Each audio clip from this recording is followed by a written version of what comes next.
사랑하는 성도 여러분, 오늘도 또 살아내시느라 참 많이 수고하셨습니다.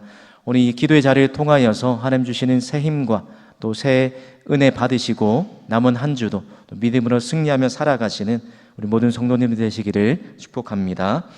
오늘 골로새서의 마지막 부분을 우리가 함께 읽었습니다.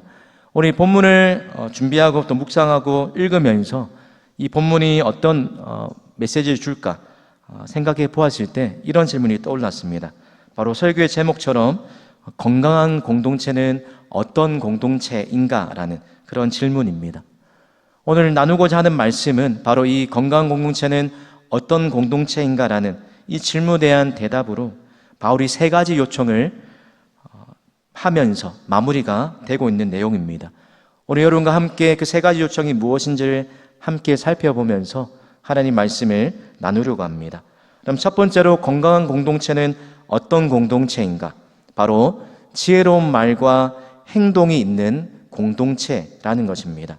지혜로운 말과 행동이 있는 공동체, 바로 그 공동체가 건강한 공동체라는 것입니다. 여러분 3장 18절부터 4장 1절까지 우리가 지난번에 살펴보면서 3장 18절부터 4장 1절까지가 여러분 어떤 내용이었습니까? 계속해서 바울이 3장부터 그러므로라는 말을 이어가면서 다시 살리심을 받은 세 사람의 세 가지 관계에 대해서 어떻게 살았는지를 지침을 주는 내용이었습니다.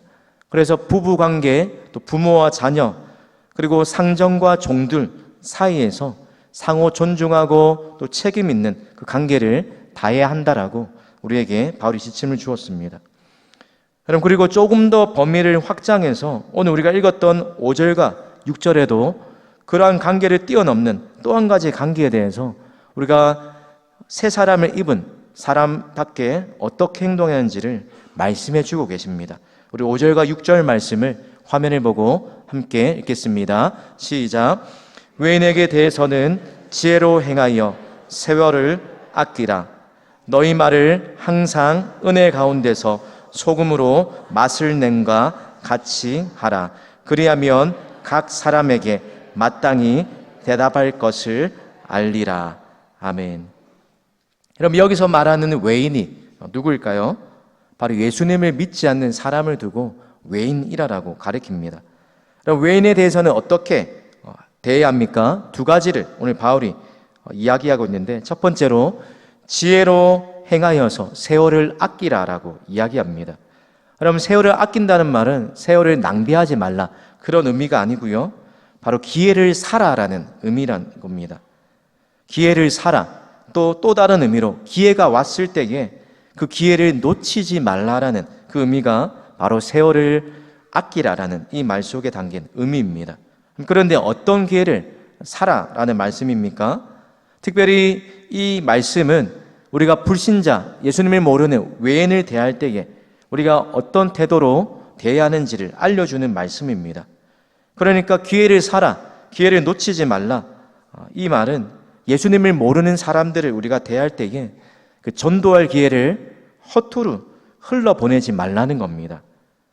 그만큼 주어진 시간이 우리에게 많지 않기 때문이라는 겁니다. 그래서 외인들을 대할 때 지혜롭게 행동해야 한다라고 이야기하는 것입니다. 그렇지 않으면 오히려 우리의 행동이, 우리의 삶이 전도의 방해물이, 장애물이 될 수 있기 때문에 먼저 우리의 행동을 조심해야 한다라고 지침을 주고 있는 것입니다. 오늘 그러면서 두 번째로 6절에 너희 말을 항상 은혜 가운데서 소금으로 맛을 낸과 같이 하라라고 한 번 더 권면합니다.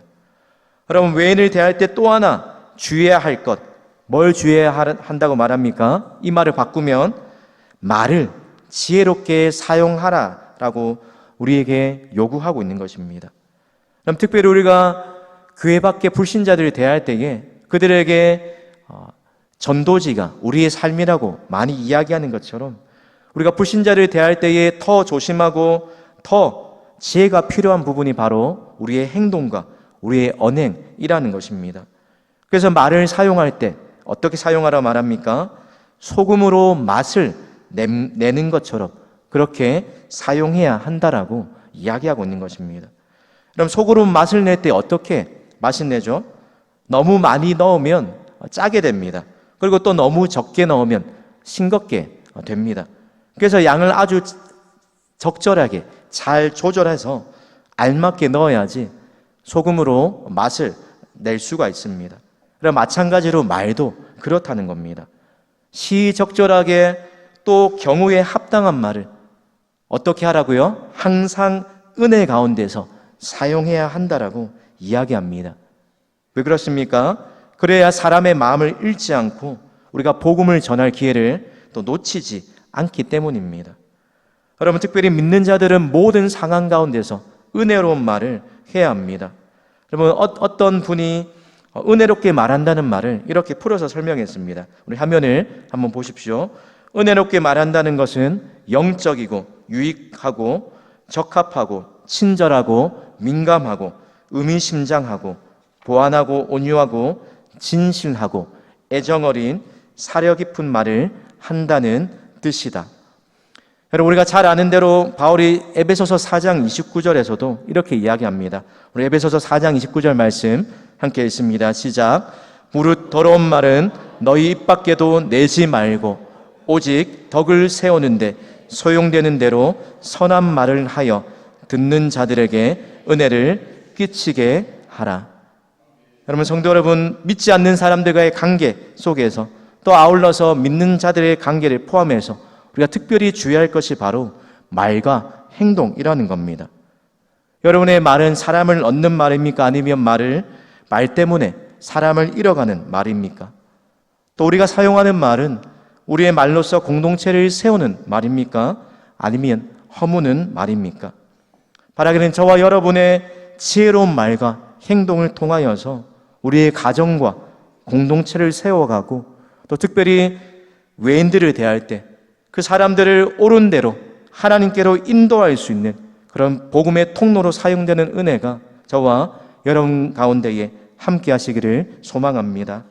오늘 두 번째로 건강한 공동체의 모습은 어떤 모습일까? 여러분, 저를 한번 따라해 주겠습니까? 본질에 집중하는 공동체. 오늘 바울이 편지를 마무리하면서 골로새 성도들에게 자신을 위해서 기도를 부탁하고 있습니다. 여러분, 그런데 어떤 기도를 부탁하고 있습니까? 3절 한번 보십시오. 3절에 또한 우리를 위하여 기도하되 하나님이 전도할 문을 우리에게 열어주사 그리스도의 비밀을 말하게 하시기를 구하노라 라고 이야기합니다. 여러분, 감옥에 갇혀있기 때문에 지금 내가 당장 감옥에서 나갈 수 있도록 감옥문을 열어달라 부탁하지 않고 오히려 말씀을 전할 수 있는 전도의 문을 열어달라고 그렇게 기도를 부탁했습니다. 그럼 바울이 감옥에 갇혀 있으면서도 전도에 힘쓰는 그 이유가 무엇 때문입니까? 바로 교회의 본질적 사명이 영혼을 구원하는 일이기 때문입니다. 그래서 감옥에 갇힌 그 제수의 신분에서도 이 일을 결코 멈출 수가 없었던 것입니다. 여러분, 저와 여러분의 기도 제목을 한번 생각해 보십시오. 우리가 무엇을 위해서 기도하고 또 누군가에게 기도 부탁할 때 우리가 어떤 기도를 부탁하고 있습니까? 나의 행복을 위한 기도가 전부가 아니라 오늘 바울처럼 교회의 본질적 사명을 위해서 기도하시는 저와 여러분 되시기를 소망합니다. 뿐만 아니라 오늘 골로새 성도들에게 나를 위해서 기도해달라라고 말하면서 한 가지 더 요청하는 게 있습니다. 2절을 보십시오. 기도를 계속하고 기도에 감사함으로 깨어 있으라 라고 이야기합니다. 그럼 기도에 감사함으로 깨어 있으라 라고 당부하는데 왜 그렇습니까? 우리가 아무 의식 없이 그냥 흘러가는 대로 우리의 육신의 본성대로 그냥 살아가다 보면 어느새 우리도 모르게 우리 안에 은밀한 세상의 그 세계관들이 세상의 가치들이 스며들어서 우리가 점점 하나님부터 멀어지기 쉽기 때문입니다. 바로 그런 모습을 경계하고 또 그런 모습에서부터 벗어나라라고 권면하고 있습니다. 그래서 예수님이 말씀하신 것처럼 시험에 들지 않게 깨어 기도해야 하는 것입니다. 여러분, 오늘 바울이 기도를 계속하라라고 라는 이 말을 우리가 잘 아는 말로 바꾸면 어떤 말씀일까요? 우리가 잘 아는 신약 성경에 서신서에 나오는 그 표현으로 바꾸자면 기도를 계속하라라는 말이 무엇으로 바꿀 수 있을까요? 쉬지 말고 기도하라라는 그 말로 바꾸어서 생각해 볼 수 있을 것입니다. 바로 기도가 우리의 영혼의 호흡이요, 또 하나님의 뜻, 분명한 뜻이시기 때문에 기도를 쉬지 말고 하라고 이야기하는 것입니다. 그럼 이 말을 또 다르게 바꿔보면 오늘 기도를 계속하라라는 이 말 속에 담긴 그 의미가 무엇일까? 바로 기도할 일이 없어도 늘 기도 생활을 이어가라. 또 문제가 없을 때에도 평상시 늘 기도 생활을, 기도할 제목들이 있다는 사실을 우리가 잊지 않고 살아가라라는 것입니다. 여러분, 교회의 본질적 사명을 이루기 위해 꼭 필요한 것이 바로 기도요, 또 전도의 문을 여는 열쇠가 기도이기 때문에 오늘 바울이 기도를 부탁하면서 동시에 골로새 교회 성도들에게, 본인들에게 기도를 계속하고 기도의 감사함으로 깨어 있으라라고 권면하고 있는 것입니다. 그런데 어떻게 기도를 쉬지 않고 계속할 수 있을까? 여러분, 다른 지름길이 없습니다. 우리가 기도에 관해 아무리 많은 이론과 좋은 강의를 듣고 책을 읽어본다 할지라도 우리가 직접 기도하는 그것만큼 못하다는 겁니다. 직접 기도하는 것, 그 방법 외에 우리의 기도를 이어가는 그 방법이 없다라는 겁니다. 특별히 아무 문제 없고 특별한 일이 없을 그때에도 시간을 정해서 규칙적으로 하나님 앞에 나 자신만 위해서 구하지 아니하고 교회와 여러 성도들을 위해서 기도하는 그 기도의 자리를 우리가 경건에 이르는 습관을 기를 수밖에 없다라는 겁니다. 사랑하는 성도 여러분, 우리 동부교회가 본질에 집중하는 공동체, 또 교회의 본질적 사명인 기도와 전도에 늘 힘쓰는 그런 공동체 되기를 축복합니다. 오늘 마지막으로 세 번째로, 공동체를 건강하게 이루려면 어떤 모습이 우리에게 있어야 할까? 어떤 공동체가 되어야 할까? 마지막으로 아름다운 동력과 성도의 교제가 있는 공동체가 될 때 교회가 바로 건강한 공동체로 이루어질 수 있다는 것입니다. 오늘 마지막으로 바울이 이 골로새서를 끝내면서 자신의 동력자들의 이름을 여러 명 소개합니다. 그러면서 골로새 교회의 안부를 전하는 말로 오늘 편지가 끝이 나고 있습니다. 본문에 두기고와 오네시모, 또 유대인 출신인 아리스타고와 마가, 유수도, 그리고 이방인 출신인 에바브라와 누가와 데마를 소개하면서 오늘 편지를 마무리합니다. 그럼 왜 이런 사람들의 이름을 바울이 소개하고 있는 것입니까?